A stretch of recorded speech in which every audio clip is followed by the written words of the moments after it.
आदाब, मैं रज़ा रिज़वी, मैं बात करूँगा डॉक्टर मुमताज़ आलम रिज़वी से। गाज़ा की क्या सूरत हाल है, एक बार जानेंगे रिज़वी साहब से। तो रिज़वी साहब बताएँ क्या गाज़ा पे क्या सूरत हाल है इस देखिए, टाइम पे? गादा पे हम मुसलसल काम कर रहे हैं और उस पे नज़र बनाए हुए हैं।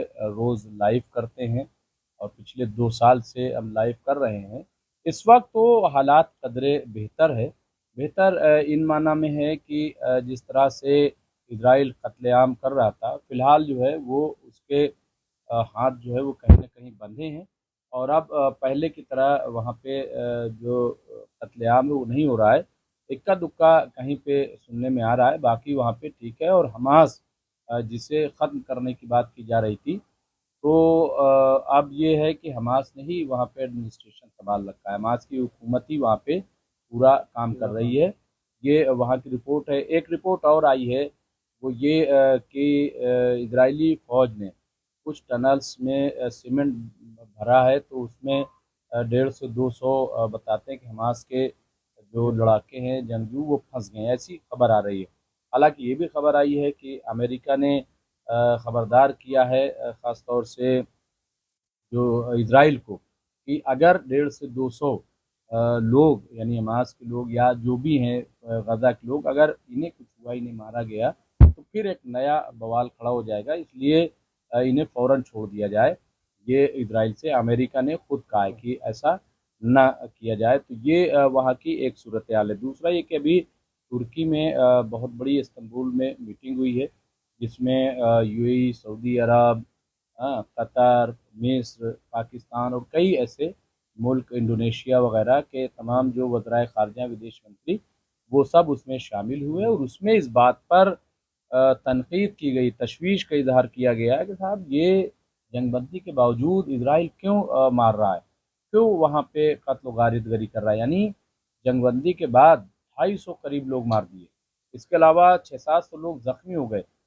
बहुत अफ़सोस की बात यह है कि आप देखिए, कल यूनिसेफ ने रिपोर्ट दी कि 10 लाख बच्चे अभी भी पानी और खाने से महरूम हैं गाज़ा के। तो ऐसी सूरत हाल में जिस तरह से इज़राइल कर रहा है, तो उसको लेकर के एक बड़ी मीटिंग हुई है और वहाँ पे यही तय हो रहा है कि कैसे इंटरनेशनल जो फ़ोर्स की बात है कि वहाँ पे पहुँच जाए, निगरानी हो। और ये कि जैसा कि तय हुआ था कि भई हमास इक़्तिदार नहीं देखेगी, तो उसे फ़िलिस्तीनी अथॉरिटी या फ़िलिस्तीन के लोगों की एक कमेटी बन करके, और उनको तो ये तो हमास ने पहले ही कहा है। लेकिन जो लोग ये चाहते हैं कि कोई वहाँ पे निज़ाम भी ना हो और डिसआर्म हो जाए हमास, हुकूमत छोड़ दे हमास, ऐसा मुमकिन नहीं है। ये कैसे आप सोच रहे हैं? लाखों लाख लोग हैं, उनको कौन देखेगा? और कैसे कोई ऐसे हुकूमत छोड़ दे? ये बकवास है। तो मुझे ऐसा लग रहा है कि अब ये जो मुल्क जमा हुए हैं, जिनमें से 3 सालिस हैं, मीडिएटर हैं, कतर है, मिस्र है और तुर्की है। तो हम उम्मीद करते हैं कि ये इसमें बहुत ठोस कदम उठाए जाएँगे और वहाँ पे इनिशिएटिव लिया जाएगा। वहाँ पे लोग जा कर के मदद करेंगे। तुर्की को इज़राइल चाहता है कि तुर्की की फ़ौज वो गाज़ा ना आए, लेकिन तुर्की जो है वो अड़ा हुआ है कि हम मदद करने के लिए वहाँ जाएँगे। तो ये सूरत हाल है वहाँ पे।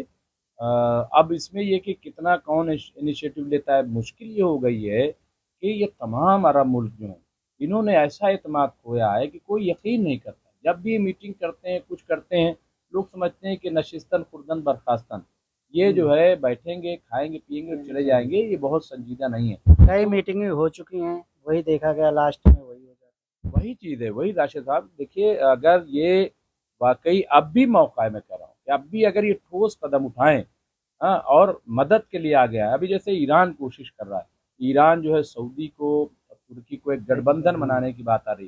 तो अगर इस तरह का एक बन जाए, भाई अब मुश्किल क्या है? आप देखिए कि ईरान ने बता दिया कि ये ऐसा कुछ नहीं कि तुम्हें खा जाएंगे, ऐसा कुछ नहीं। फिर आप ये देखिए कि ईरान, चीन और रूस, ये इनका गठजोड़ बन रहा है।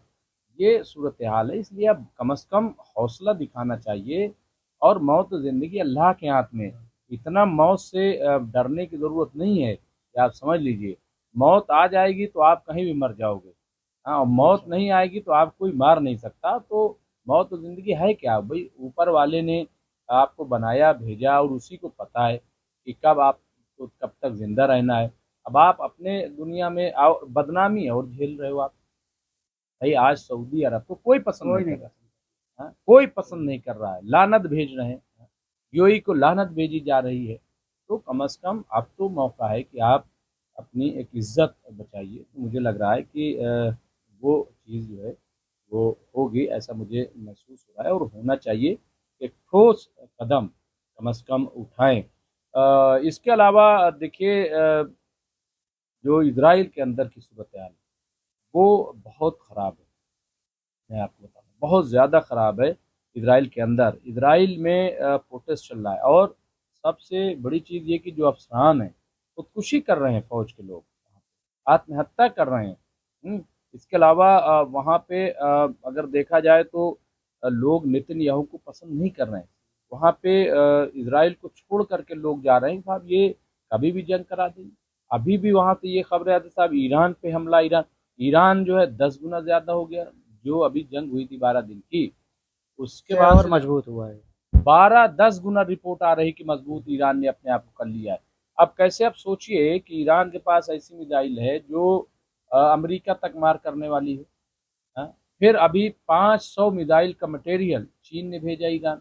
इस तरीके के वॉर हेड जो हैं आप देखिए कि रूस से जा चुके हैं। ईरान जो है वो फिर से परमाणु कार्यक्रम अपना उसको आगे बढ़ाने की बात हो रही है। अमेरिका कह रहा है ईरान से कि फिर बातचीत शुरू करो। ईरान ने शर्तें रख दी, जनाब जब तक ये कब्जा रहेगा फिलिस्तीन पर तब तक ही मुमकिन नहीं। जब तक आप हमले करते रहोगे इस तरीके, तो ऐसे ये जो है काबिल कबूल नहीं। तो ये आप देखिए कि इसराइल जो है वो बहुत मुश्किल में।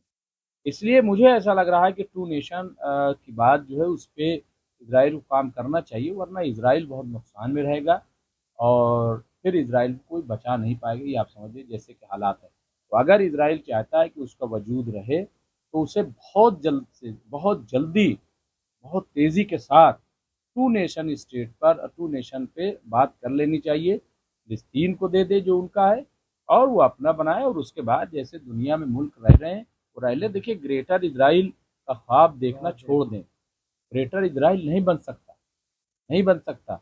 और अगर आपने बना भी लिया तो बहुत चलेगा नहीं। मान लीजिए आपने कुछ करके और हीला हवाला कर लिया तो आवाम जो है, मुसलमान जो है वो इसे बर्दाश्त नहीं करेगा, क्योंकि ज़्यादती कोई बर्दाश्त नहीं। इसलिए मुझे लग रहा है कि इस पे उन्हें तवज्जो देनी चाहिए। बहुत बहुत शुक्रिया रिजवी साहब, आपने तफसील में गाज़ा जी, पे बताया। हम फिर किसी मुद्दे के साथ हाजिर होंगे, दीजिए इजाज़त।